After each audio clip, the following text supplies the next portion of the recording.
Bonjour, bonsoir, bienvenue dans cette nouvelle vidéo où nous allons nous intéresser au calcul de quelques intégrales.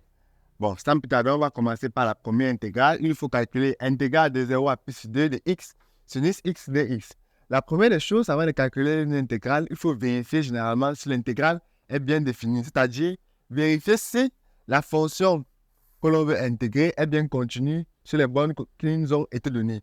Donc, la fonction qui a x associé x est bien définie sur l'intervalle 0 plus 2. Et la fonction qui a x associé sinus x est également bien définie sur l'intervalle 0 plus 2. Donc, la fonction qui a x associé x sinus x est continue également en tant que produit de deux fonctions continues. Donc, on peut intégrer cette fonction. Donc, on a l'intégrale de 0 à plus 2 de x sinus x. Là, on peut remarquer qu'on a le produit de deux fonctions. Et lorsque on a le produit de deux fonctions, généralement, on peut passer à l'intégration par partie. Et c'est ça que l'on va effectuer ici. Donc, qu'est-ce que l'intégration par partie? Cette formule vient en fait du fait de la formule des dérivées de fonctions produits. Lorsque l'on a deux fonctions produits, une fonction produit u fois v, la dérivée de uv, c'est u' v plus v' u.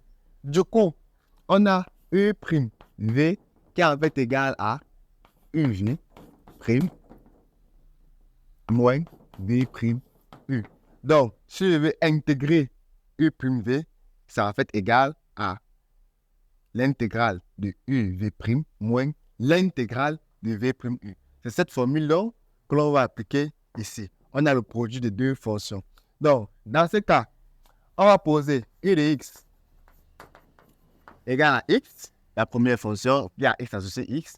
Donc, la dérivée, c'est 1. La dérivée de x, c'est 1. Et on a v' de x égale à sinus x. Maintenant, il nous faut trouver la primitive de la fonction qui a x associé sinus x. Donc, c'est très simple. Généralement, on retient la dérivée primitive des fonctions trigonométriques sous forme d'un petit c comme ceci.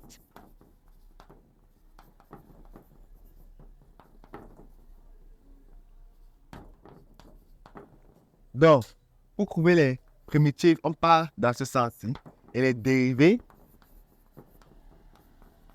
dans l'autre sens. Du coup, la primitive de sinus, c'est en fait moins cosinus. Donc, qu'est-ce qu'on a donc? L'intégrale a devient en fait x moins x cos x avec les bornes 0 plus 2 moins l'intégrale de moins cosinus x borne 0 plus 2 de x. On a appliqué juste cette formule de l'intégration par partie. Donc là, il suffit d'effectuer maintenant les calculs. On a moins x cos x borne plus 2, 0 plus 2, plus l'intégrale de cosinus x dx borne 0 plus 2. Donc là, on remplace d'abord par plus 2, on a moins plus 2 cosinus plus 2.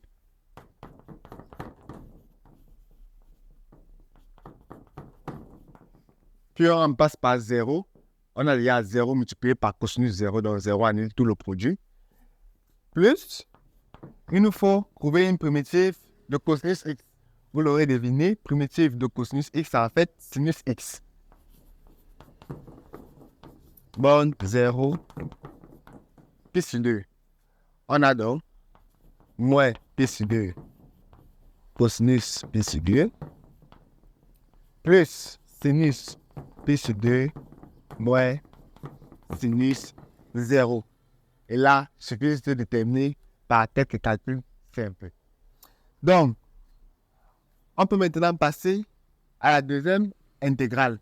On a cosinus x exponentielle moins sinus x. Ici également, on a le produit de deux fonctions. Bon, cette fonction est bien continue sur l'intervalle 0 plus 2.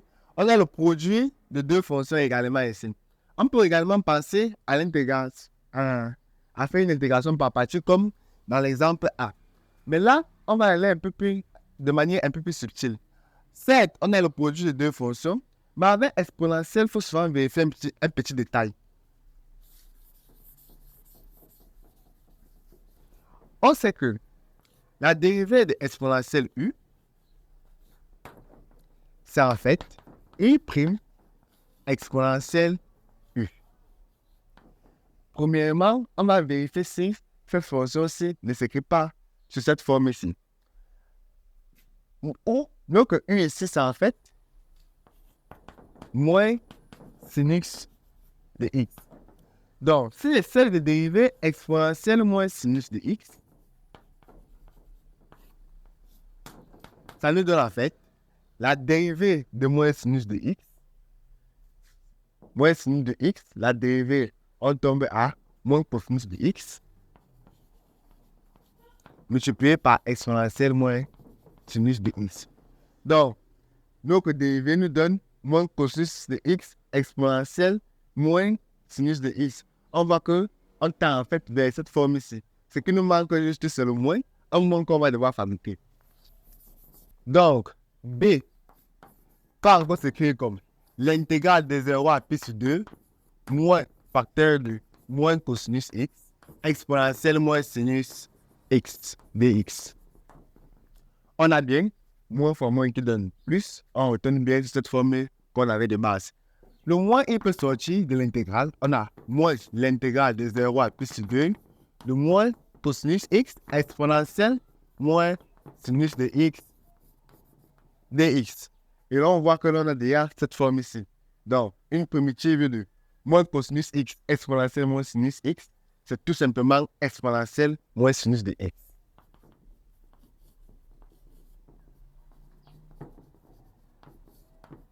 Bon, 0, pi sur 2. Là, maintenant, il suffit juste de faire le calcul. On a donc moins exponentielle moins sinus de pi sur 2 moins exponentielle moins sinus de 0.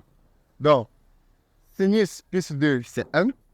Sinus 0, c'est 0. On a donc moins exponentielle moins 1, moins exponentielle 0, qui nous donne encore moins exponentielle moins 1, moins 0.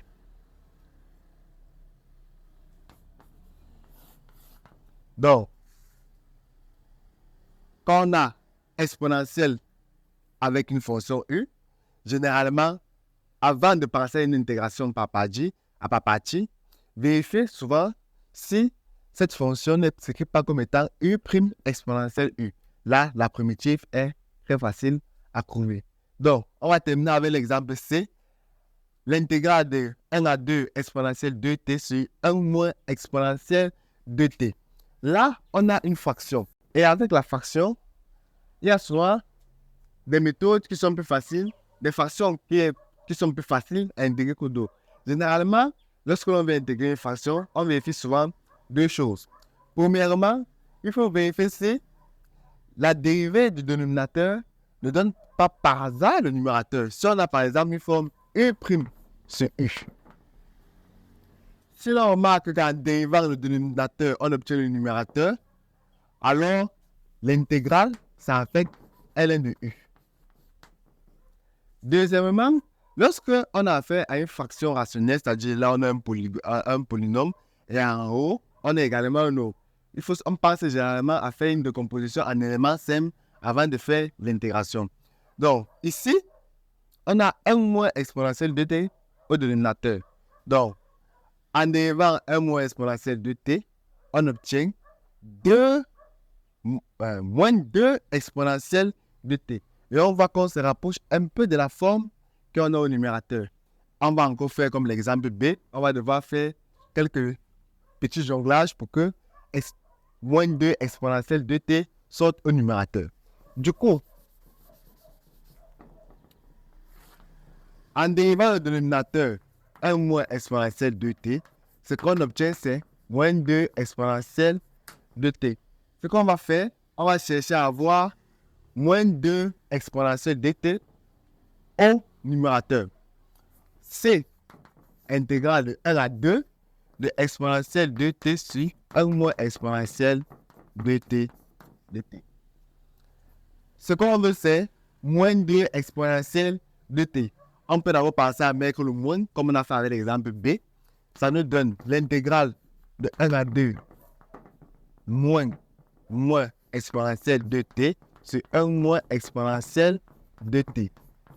De telle sorte que moins fois moins nous donne plus. Et notre égalité est bien conservée. Maintenant, ce qui nous manque, c'est de faire apparaître le 2. C'est très simple.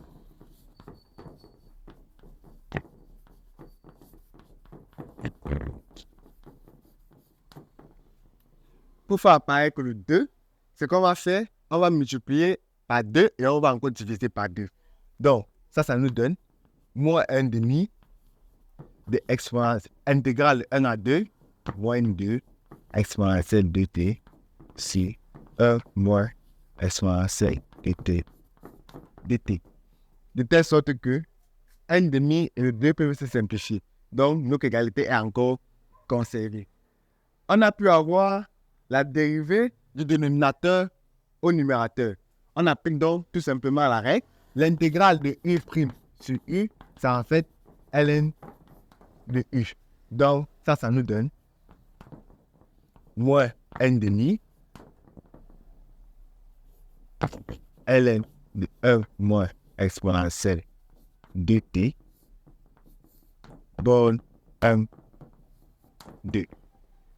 Là, maintenant, il suffit juste de faire les calculs, ça nous donne moins 1 demi ln de 1 moins exponentielle 4 moins ln de 1 moins exponentielle 2. Ainsi, mettons terme à notre petit exercice. N'oubliez pas de vous abonner, de partager la vidéo et de liker également.